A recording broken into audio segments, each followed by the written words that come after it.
Hey, everybody, welcome to another wonderful session with the gorgeous Eva. And I guess you need to credit me instead of me crediting myself. I think right? so too. Yeah. The lovely guy in the pink shirt. Oh, there we go. What's going on with my light over here? Actually, the top 1% Amazon seller in the pink shirt. How is that? Yeah, there you go. I'll take that. I'll take that. Your light just went out. Yeah, something is going on. Hold on. Sorry. Give me 1 second. Technical difficulties here. Yep. That's right. We all have our little lights. And I look like I just have a head. So there.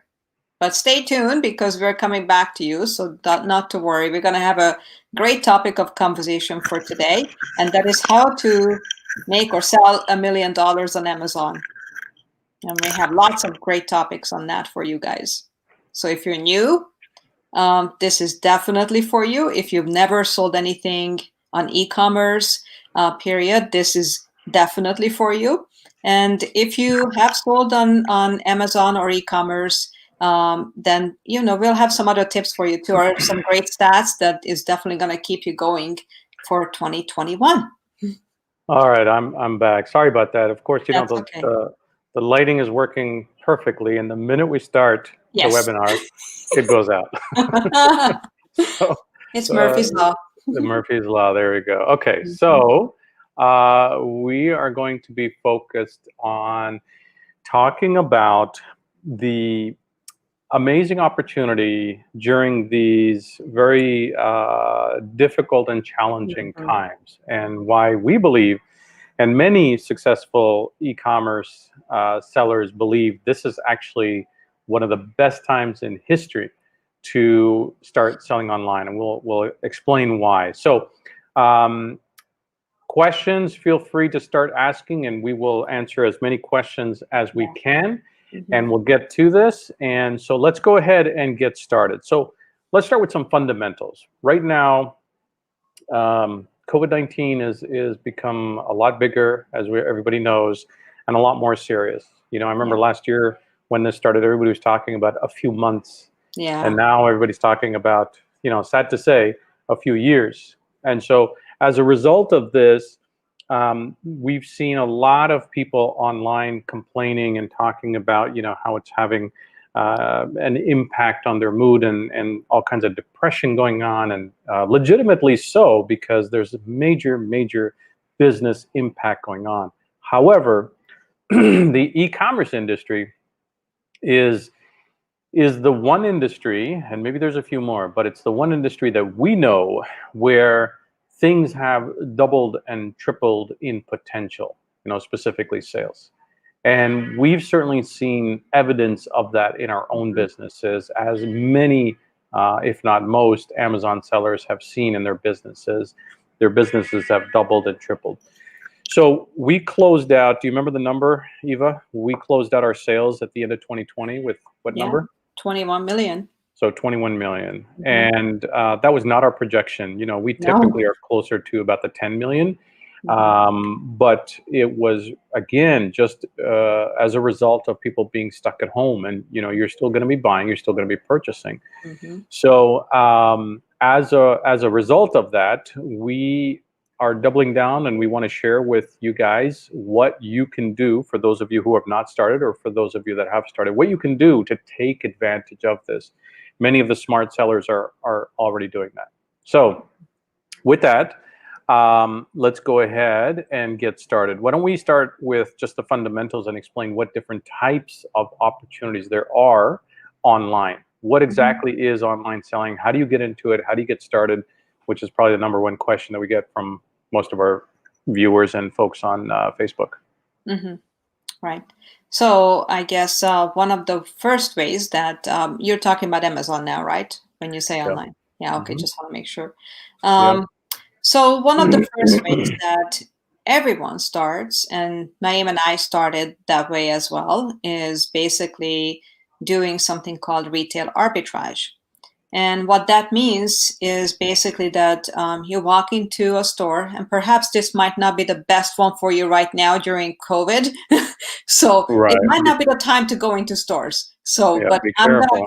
I'm gonna cover it anyway, because it is definitely a way that can be started, and the way we started originally. And what retail arbitrage means is that you go into the store and look at some products, and you actually typically walk around with your scanner on your phone. So you download the Amazon Seller app onto your phone, and in there's a capability to scan products in, basically their barcode, UPC code you scan in, and it's going to give you the information whether that product is selling currently on Amazon or not, and how much it's selling for, and how much would you be able to get back to you if you were to sell that item on Amazon.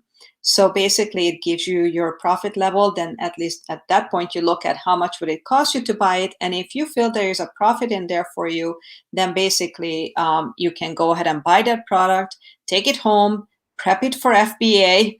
FBA means, by the way, fulfilled by Amazon. So it's basically you ship it into Amazon to their warehouse, and then they make it available in the Amazon website, that you are the seller of it, and when someone buys it, they ship it out.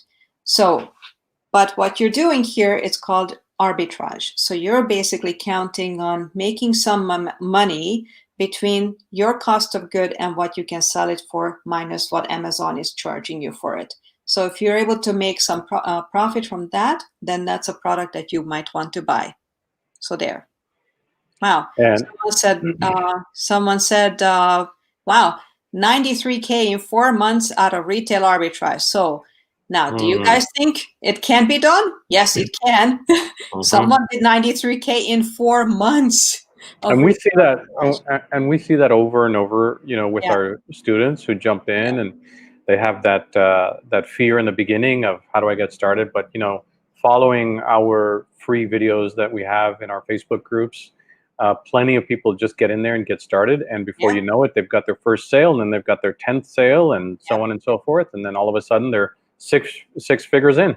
Yeah. So it's really just a matter of getting started, and a lot of people get stuck with, I need to master everything. You don't. You just need to start. You're going to make mistakes. You're going to lose some money. That's all part of becoming a businessman or businesswoman.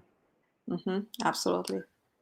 So the next model that we have, Eva talked about retail arbitrage, is online arbitrage. And online arbitrage, which is probably more sensible right now because you could sit at home and do everything, which is what we do, is basically, I like to think about it like stock trading. So basically looking for products that are cheaper from the source, whether that source is Walmart or Target or Costco or whatever online source, buying it from there, and then shipping it into Amazon and selling it for a small profit. And the e-commerce world generally is a low profit margin, unless you're doing private label, which can be higher margin, and there's a few other models that could be higher margin. But it's all about trading stocks. You got to do this. You got to rinse and repeat. You got to do this a few times, every hour, every day, every week, and the dollars start adding up. Yeah, exactly. So it's actually very similar to retail arbitrage, but you're doing it online, right? Exactly. Yeah. So the next one is wholesale.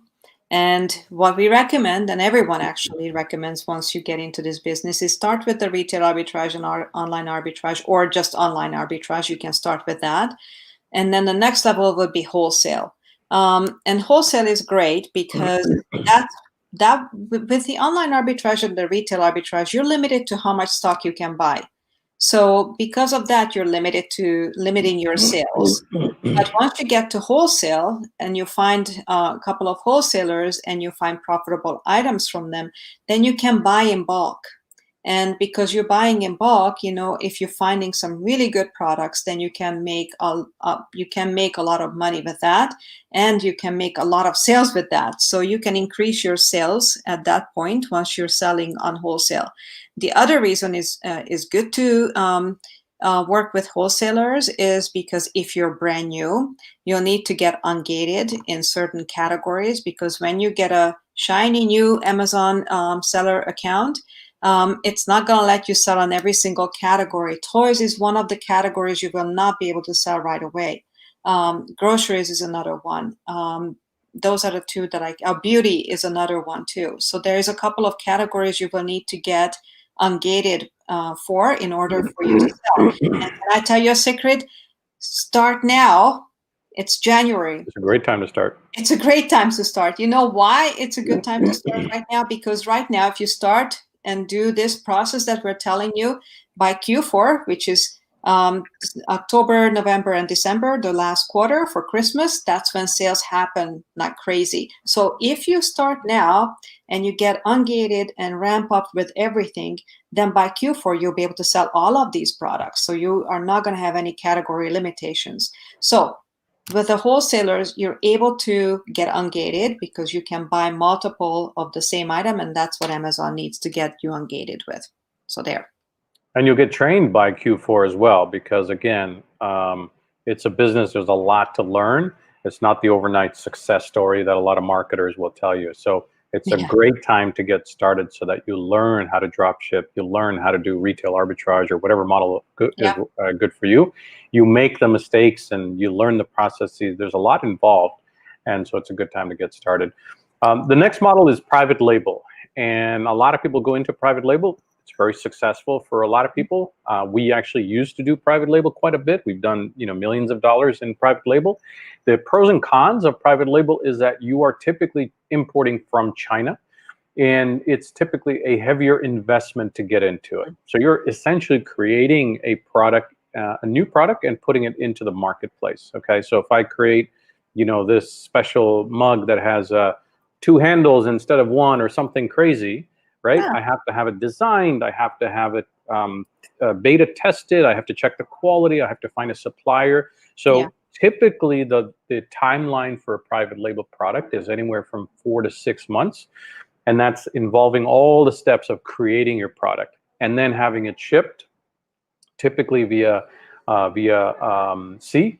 Shipping on air is very, very expensive. So there's just a lot of time investment and money investment, because you're not going to import 2 of these. You're going to import 2,000 of these to start, or 500 or whatever it is. And so there's a lot of cost up front.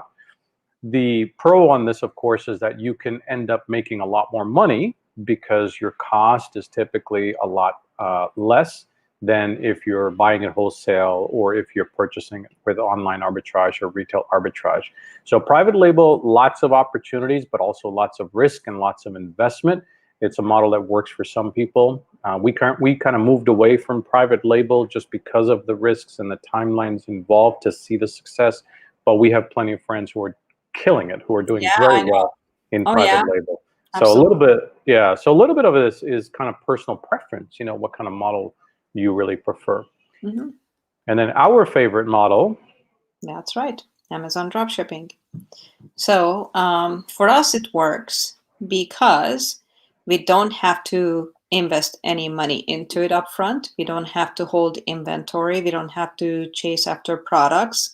We're not really investing any emotions into a product per se, you could say as well, because we basically can list an item. And if it sells, that's great. And if it doesn't sell, oh well, didn't put any money into it. We just put a little time into sourcing. And if it doesn't sell, move on, drop that listing, and basically just go ahead and find another one. So with dropshipping, the model is that you find products that are fast sellers and good sellers on Amazon, and you source that product from another vendor. Many times it's Walmart, Home Depot, retail stores like that.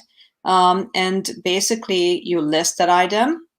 And then once a customer places an order, you place the order at the vendor and have it drop shipped direct to the customer. So that's basically drop shipping. All right.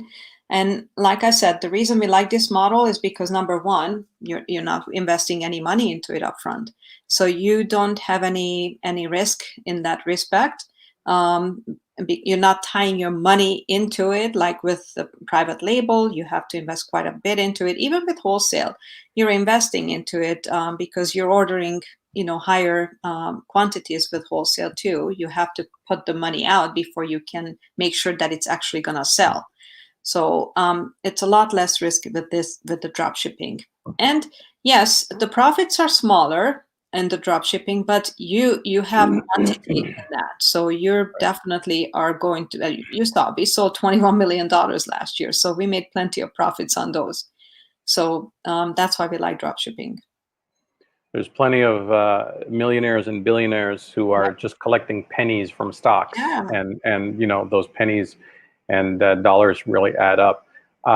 So we got a couple of questions. Why don't we take some questions, and then I'll throw some stats up to share what the opportunity is. This is actually a comment. So private label does work like magic. I'm able to generate 25,000 through my private label product. Absolutely. Yep. That's what we talked about. So you can make money with any of those models that we talked about. It's a question of what you prefer. With the different models we've played with, we've just settled into drop shipping, but that doesn't necessarily mean that's the only model. Exactly. We're just sharing, we're sharing right now basically what are the different business models one could do. How could they start today to sell on Amazon? That's all. Right. Mohammed Sharif Bhatti made a comment. He said, no money risk, but a lot of account risk. So absolutely, your account in any of those models can be at risk if you are not up to par with the metrics that Amazon requires. And that's always a challenge for new sellers as you get into the game to understand what your ODR, your order defect rate is, what your VTR, your valid tracking rate is. So that goes back to what we were talking about, which is you need to learn the process. You need to spend time on it. Go slow. We're not here to make $1 million in 30 days. Take your time and learn it and master it. And some of it is a challenge, but if it was that easy, everybody would be doing it. Exactly. So, yeah. Yep. Okay, let's see. Let's go to another question here. Okay. Eva, somebody, actually Mohammed Sharif Bhatti is asking again, how saturated is the USA for private label? Oh, it's never saturated. I mean, I really have to say it's never saturated, because if you come up with a great product people want, it's only saturated if you're copying someone, okay? And if there are like 20 sellers selling the same item, then it's saturated. Get creative. Find something else or upgrade it. Or that's basically private label. Is you find a product and you make it better and different from the others, then that's a money-making product right there. So you just have to do your due diligence and find a product that there is demand on, or can be very different and better than what others are selling. So in that respect, no, it's not saturated at all. Not at all. I don't think it will ever be saturated for that matter. Yeah, it's just growing year over year, and we'll share some statistics to highlight that. Facebook user is asking, for wholesale, is it acceptable to buy liquidation and closeouts? Yeah, absolutely. We've got one of our students who is buying wholesale and liquidation, and you just Google them and you'll find them. There's bulk.com, liquidation.com. There's so many. And he is receiving like containers of liquidation stock in person, and then he's selling it to other Amazon sellers in his community. You can always receive them, and he's selling some of them online as well to Amazon. So there's lots of different models, and definitely you can buy wholesale and then turn around and then sell back online or sell in your community. In fact, right now I want to have something to add it to that. Actually, that would be a perfect model right now with the new Facebook Marketplace dropshipping. Or that wouldn't be dropshipping, but it would be selling on Facebook Marketplace as well if you receive products and if they're not perfect. For sure. Okay. Somebody else is asking, does Amazon accept retail invoices?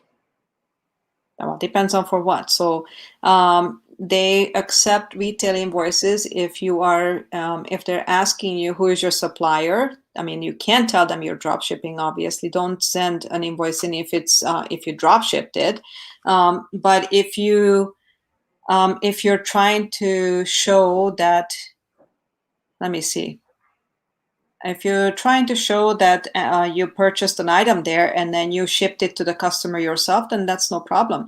The only problem that Amazon doesn't accept is that you are drop shipping direct from a vendor. That's what they don't like, okay? So in that case, you can't give them the invoice for that. So also to get ungated, now they used to accept retail, but now they don't. So if you're trying to get ungated with a retail invoice, it's not going to work. What you need to do is just Google some big wholesalers, buy a few products from them, and use that particular receipt to get ungated. Right.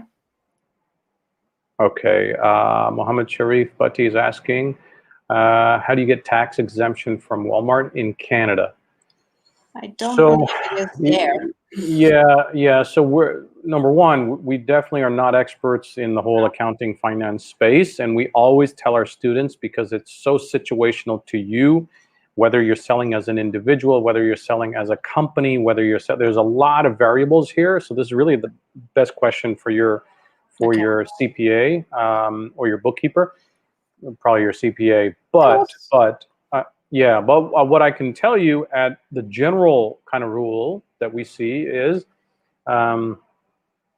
you typically have to apply for tax exemption from your suppliers, right? So if you're sourcing from Walmart and Home Depot, as far as Walmart and Home Depot tax exemption, that's a fairly standard process.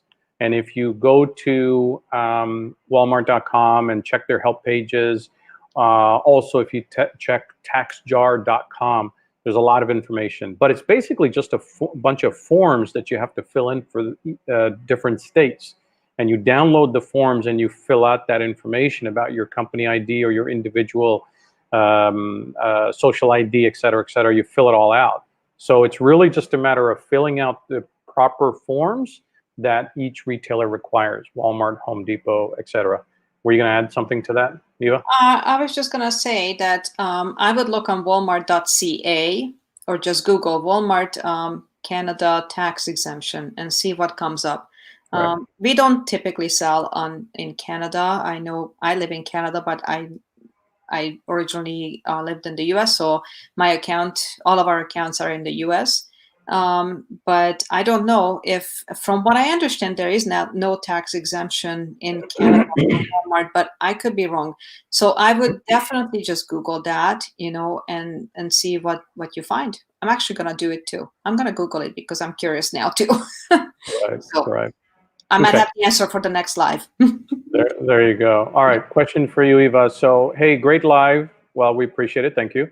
Curious though, I always hear Amazon can shut accounts down if there's delivery issues with drop shipping. How do you work around that?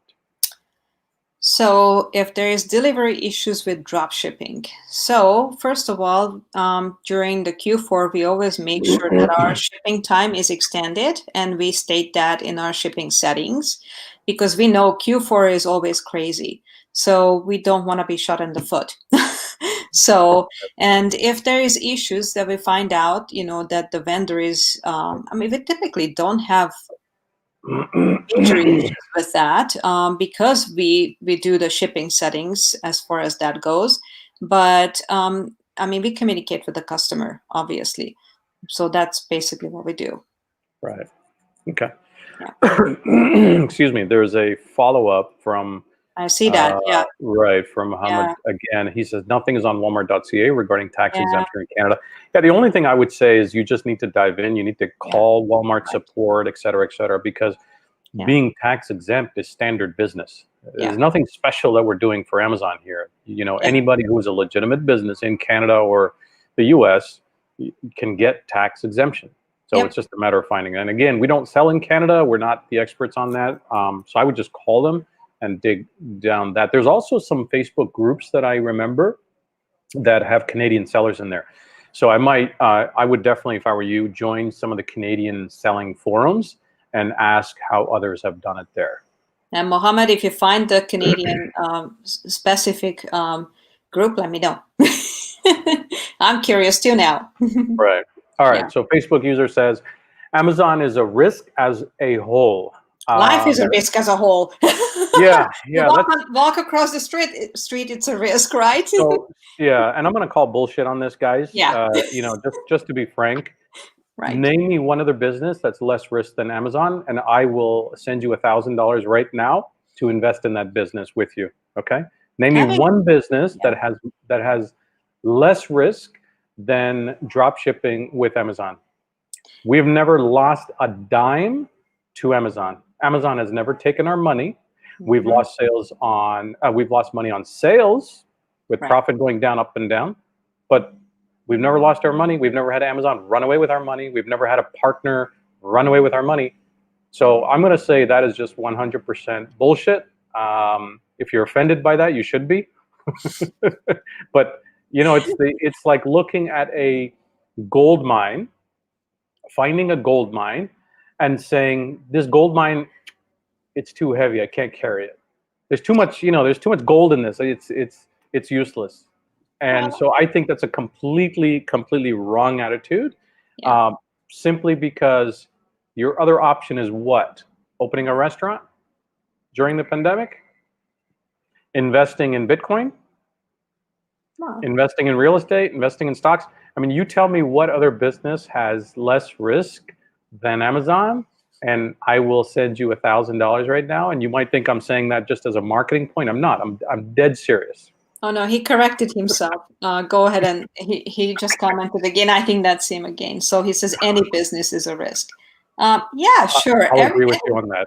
Any business is a risk. I 100% agree with you. But any job is a risk, if you want to say that. Any given moment, your boss can say, "I'm sorry, but business is down. I gotta let you go."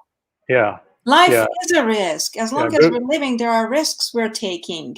All right. Good luck with a job that is permanent and lets you work for them for 30 years. Good luck finding one of those. No, I don't think he's being trying to be negative. Just that's all. But that's my attitude. There is risk involved in anything. My husband used to work 16 hours a day. Okay. He worked from, 6 a.m. until midnight sometime, and he worked for big corporate companies, so, and he got let go from that too. So there is risks involved. Welcome to corporate America. Yep. Been there. All right. But you could tell that's a sensitive point for me, because we work so hard at showing people how much money there is and profit and opportunity. But then when it's dismissed, it kind of ticks me off a little bit. All right. I'll let you take this one, Eva. Amazon has stated under its policies that wholesale drop shipping is allowed. Actually doesn't say that. Well, all right, I won't comment. So would it still be a problem if I am sending products directly to my customers from a legitimate wholesaler? So the answer to that is that drop shipping is allowed, period, on Amazon. If they don't have an issue with drop shipping at all. The issue they have is that they don't want you to drop ship direct from a vendor, from a retailer. That's all. Yes, we do that, but we have our ways of doing that. And so are other millions of sellers doing that. So we're not the only ones. And Amazon knows it. Okay. So they just, if you do the right job, you follow up, you do the customer service that you're supposed to do, you're not screwing up, you're taking this serious, then there is no issue. With that said, what you're stating here, there is no issue for you to drop ship direct from your wholesaler. So go for it. Absolutely. Okay. Yeah. And I see the comment now from that first poster. I agree. I meant to say business is risk. Yes, you're absolutely right. Yeah. LOL. I like bullshit. Yeah. Okay. All right. This is an interesting comment from Mohammed. Of course, too much gold is useless. I don't know about that. But yeah, me neither. I don't think anyone said no to gold. I think we'll have to agree to disagree on that. Okay, and that's fine. Yeah. We all have our opinions. Okay. Let's see here. Okay, another comment here from Ryan Moody. Hey, Ryan, what are the best kinds of products to sell on Amazon? Okay, so it depends on if you're talking about private label or drop ship or online arbitrage. I'm assuming you're talking about Amazon drop shipping, so I'll go with that. If you are doing Amazon drop shipping, we always like to say for drop shipping, you don't want to be in the hot product category because there's way too much competition. So for example, you don't want to be selling Disney products, right? Because they're just, way too hot. and there's too much competition there. Also, you might get into IP issues. We like to say that you want to look at the bestseller rank anywhere between 50,000 to 200,000, generally speaking. Okay, those are like second tier products. They're not in that very, very hot. You know, a lot of the hot products run out of inventory. Their IP competition. There's just too much going on. But above 50,000 to 200,000 bestseller rank, those are going to be your staples. Those are going to be things like shelves and chairs and tables and backyard accessories and home goods and things like that that have a decent supply line from your suppliers, not as much competition, and because there's not as much competition, more room for profit. So that's what we like to target. That's what most Amazon dropshippers like to target. It gives you some flexibility. Mm-hmm. Right. Okay, let's see here. All right, so Eva, somebody's saying, what is your buy box strategy? Is it always good to have the cheapest price, or do you prefer staying in the middle range? So question on pricing. Well, we try to be in the top 3 sellers, so whatever it takes to achieve that with our repricer. And basically, the reason we do that, we don't need to be the cheapest, because Amazon has an algorithm how they share the buy box with the top few sellers. So that's the short answer for that. All right. So we try to keep these calls to about 30 minutes, keep them nice and short. We're gonna throw some quick stats at you guys, which I think are very interesting and something for you to consider. If you're standing on the sidelines, this is a great opportunity for you to jump into the online selling world. So let me share this one. Whoops, not that one.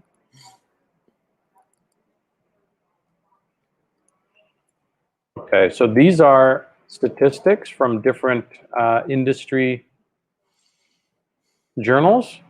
You want to talk about this one and maybe how we personally witnessed this, Eva? Oh, yeah. So orders increasing by 60% due to COVID-19. Yeah, we noticed that right away in March, April, and May timeframe.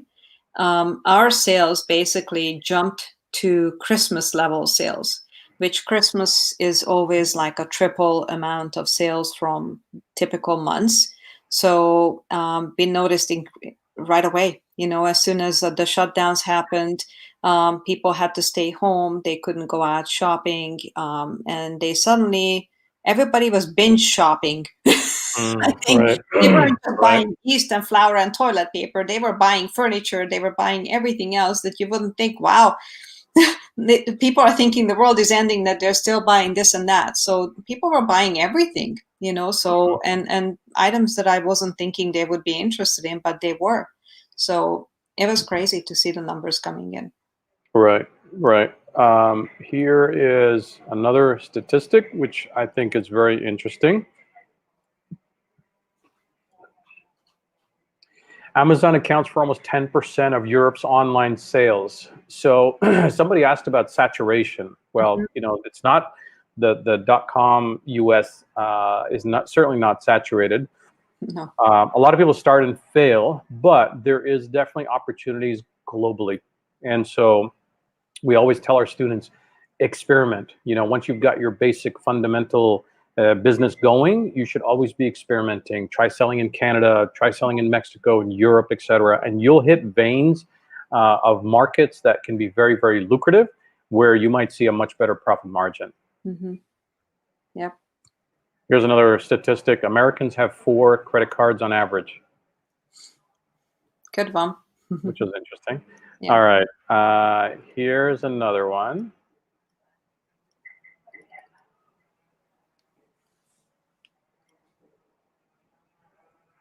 Yeah, that's very true. And that's why we offer free shipping. Absolutely. So while we're not Prime, right, because we're not Prime, we don't do FBA. If you offer free shipping, people still choose you. Yeah, and that's the big advantage of the Amazon drop shipping. It's always free shipping, and Yeah. definitely. I mean, All right. 5% for that, so Right. and that's huge. All right, the last one we'll share is, this is interesting. Many buyers will make a purchase at 8 a.m. and via Facebook. Yeah. Which I think is interesting. Yeah. And that brings us to a interesting point, which is, even though 99% of our business is on Amazon, we are experimenting with Facebook. Facebook last year decided that they wanted to get in on this huge e-commerce pie. They wanted a big piece of it. And so they've already captivated, the global online world by everybody being on Facebook.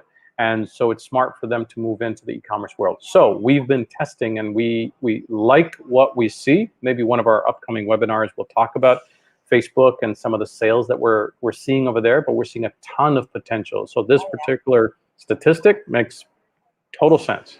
Yeah. All right, let's see if there's any last comments, and we'll close out in another 2 minutes. So Eva Mohammed is asking, is it a good idea to have drop shipping and wholesale together? Yeah, no problem with that. I mean, we've done it all, so I don't see any reason for you not to do that. Yeah, the only thing I would say there is, don't dilute your time too much. Yeah. It's, especially as a new seller, there's a lot to learn. So don't jump into 2 different models while you're trying to learn the basics of, the first model. Absolutely. That will be a little bit challenging. All right, guys, we're going to go ahead and close out the call. Thank you so much for those of you that are watching, those of you that will be watching after. Please share, like, and subscribe.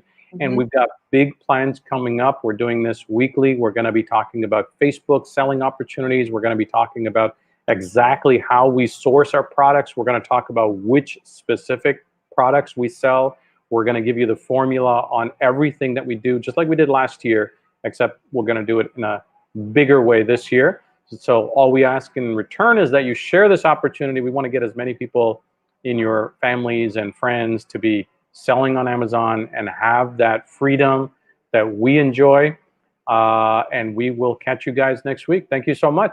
Thanks, guys. Bye. Bye. Bye.